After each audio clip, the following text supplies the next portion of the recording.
மருத்துவராவது உங்கள் லட்சியமா? அரசு பள்ளி மாணவர்கள் உட்பட 1000க்கும் மேல் மருத்துவர்களை உருவாக்கிய ஸ்பெக்ட்ரா நீட் அகாடமியில் 2024க்கான நீட் கிராஷ் கோர்ஸ் வகுப்புகள் மார்ச் 20 முதல் ஆரம்பம். அட்மிஷன் நடைபெறுகிறது.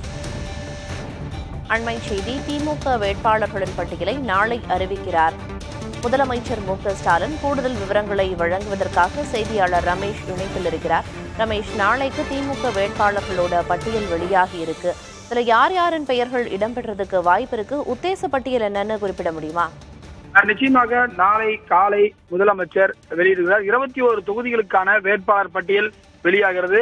அதே போல தேர்தல் அறிக்கையும் நாளை காலையே முதலமைச்சர் வெளியிடுவதாக தகவல் வந்திருக்கிறது. எதிர்பார்க்கப்படும் திமுகவுடைய முக்கியமான வேட்பாளர் பட்டியல் 21 பட்டியல்ல பாத்தீங்கன்னா பெரும்பாலும் ஒரு 15 பேருக்கு சிட்டிங் சீட்டே கொடுக்கறதா சொல்லப்படுகிறது. சென்னை மற்றும் புறநகர் பகுதியா இருக்கக்கூடிய 5 தொகுதிகளிலையும் ஏற்கனவே எம்பியா இருக்கிறவங்களுக்கே கொடுக்குறாங்க.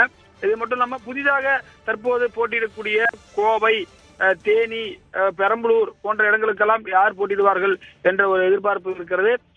வாரிசுகளுக்கும் ஒரு 4 சீட்டு பக்கம் கொடுப்பதற்கு வாய்ப்பு இருக்கிறது.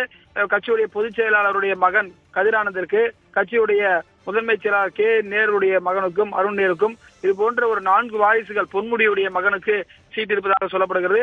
இது போன்ற ஒரு வாரிசுகள் கலந்த பட்டியலாக இந்த பட்டியல் இருக்கும் என்று எதிர்பார்க்கப்படுகிறது. அது மட்டும் இல்லாமல் பெண்களுக்கும் ஒரு முக்கியத்துவம் இருக்கும் என்று சொல்லப்படுகிறது. ஒரு 3-4 பெண்கள் இதில் போட்டி, தமிழச்சி தங்கபாண்டியன், கனிமொழி போன்ற மகளிருக்கும், தென்காசி போன்ற இடங்களில் கூட மகளிருக்கு வாய்ப்பு இருப்பதாக சொல்லப்படுகிறது. ஏன்னா 21 சீட்ல ஒரு 33 ரிசர்வேஷன் கூட 6 சீட் வருது.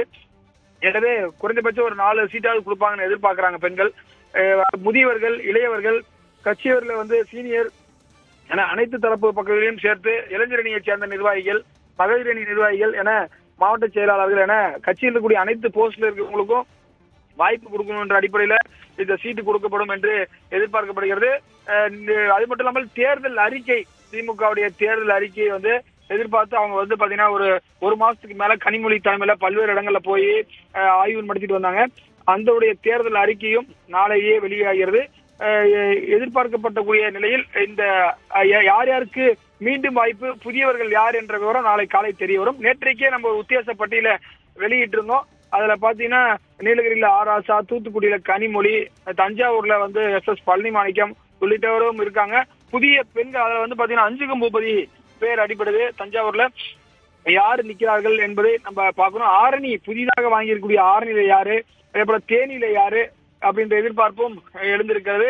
பெரம்பலூர் உள்ளிட்ட பகுதிகளில் யாரை போடுகிறார்கள் என்பதை நம்ம பொறுத்திருந்து பார்க்கலாம். நிச்சயமா ரமேஷ், இப்ப திமுக கூட்டணியில விடுதலை சிறுத்தைகள் கட்சிக்கு 2 தொகுதிகள் ஒதுக்கீடு செய்யப்பட்டிருக்கு.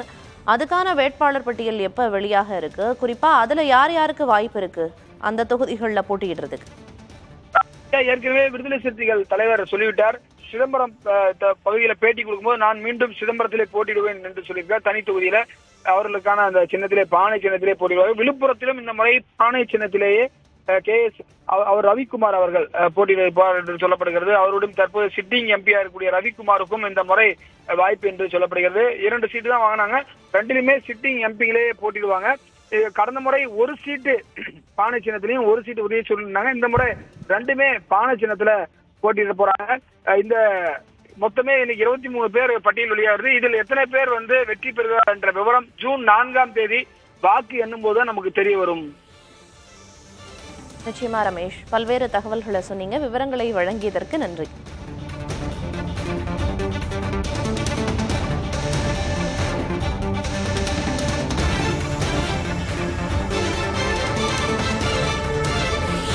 மருத்துவராவது உங்கள் லட்சியமா? அரசு பள்ளி மாணவர்கள் உட்பட 1000க்கும் மேல் மருத்துவர்களை உருவாக்கிய ஸ்பெக்ட்ரா நீட் அகாடமியில் 2024க்கான நீட் கிராஷ் கோர்ஸ் வகுப்புகள் மார்ச் 20 முதல் ஆரம்பம். அட்மிஷன் நடைபெறுகிறது.